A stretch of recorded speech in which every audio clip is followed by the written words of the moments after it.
So what have been the key focal points for you guys as a line over these last 2 weeks? I think just number one, getting our bodies back under us, just feeling rejuvenated.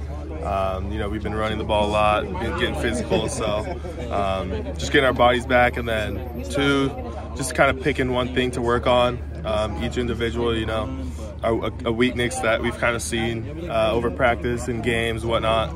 And then just, we sat down with Coach Henson, talked to him about it, and then just really focusing on that and getting better every day at it. What are some of the details to stepping up on pass pro, would you say? Like pass pro as an O-line? Yeah. Like just as a center? Yeah, you or just like what you talked about, like kind of focusing in on those details. Henson really, it's about body position, snapping into your set, setting correctly to the guy. That's a huge part of it. And then we've really been focusing on our punch, so using our hands, hand combat, knocking people's hands down, punching in the right place, replacing, so all those things, and just the strain and the finish, finish every rep, even if you lose a little bit, don't give up, because good things happen when you finish. Coach talked about yesterday about the offense, the pass pros being more of the aggressor instead of sitting back waiting for the defenders to come to them. How do you think that worked against Utah? I think it worked really well, and I think it opens up a lot of stuff in the run game as well, and then it opens up the pass game.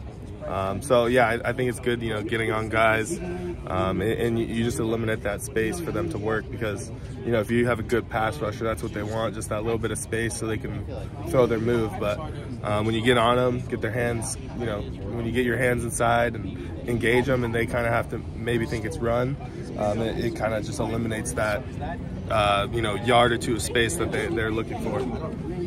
How much games does Arizona play up front relative to maybe some of the other teams you've seen? Yeah, I think they have a ton of stunts, and they do a ton of stuff well, and they play really hard, and they have good front seven. So it'll be a challenge, we'll be getting a lot of different looks, so it'll be a good challenge for us.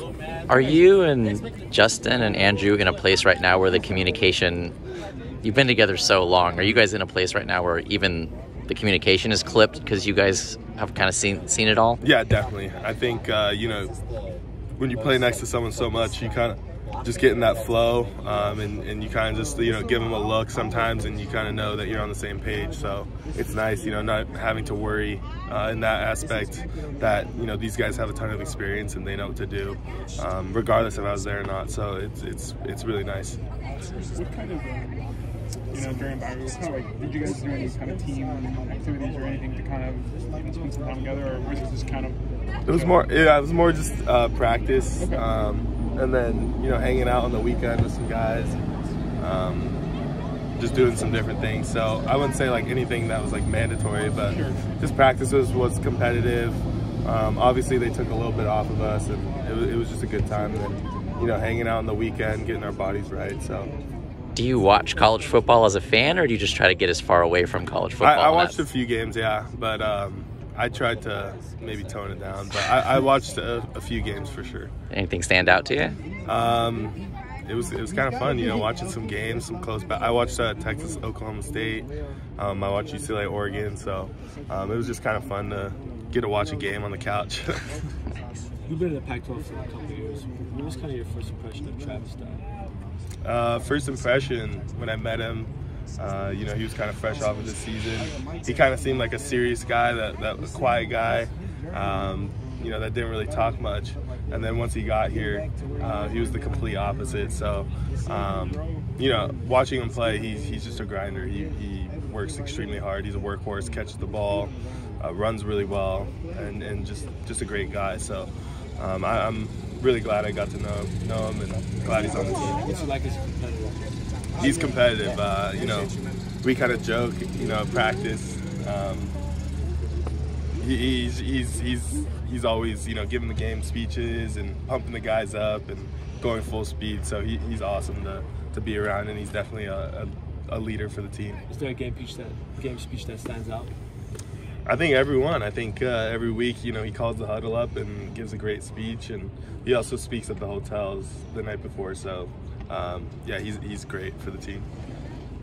When you're watching college football just on the couch, is it like a backseat driver situation? Is it like a film, or can you like actually watch it removed? Yeah, a little bit. I mean, now I just watch the O-line, so it's kind of, I guess it's a blessing or curse, because I'm just like stuck on the center or the guys on the line, but it's pretty fun. I guess, I mean, I don't know their schemes or whatnot, so I guess it's like a little bit of fandom, but you kind of watch and you're like, oh, you know, could have done that or something. So that's kind of fun in that regard, just watching the line, and it's kind of like a different ball game. Lincoln has talked about Mason Murphy kind of stepping up. In your estimation, when a guy goes from practice guy to game ready, what's the biggest step that they take? What is the thing that they suddenly are showing you that they weren't before? I guess just the confidence, you know, when you get a few game reps, just getting those nerves out, and then, you know, everyone's, you know, your first couple starts or even plays, you know, you're gonna be nervous and you're gonna feel like your head's on fire. So just calming down and settling down, and then just kind of once you get that experience under your belt, the game just kind of slows down for you a little bit. I feel like once you play in games.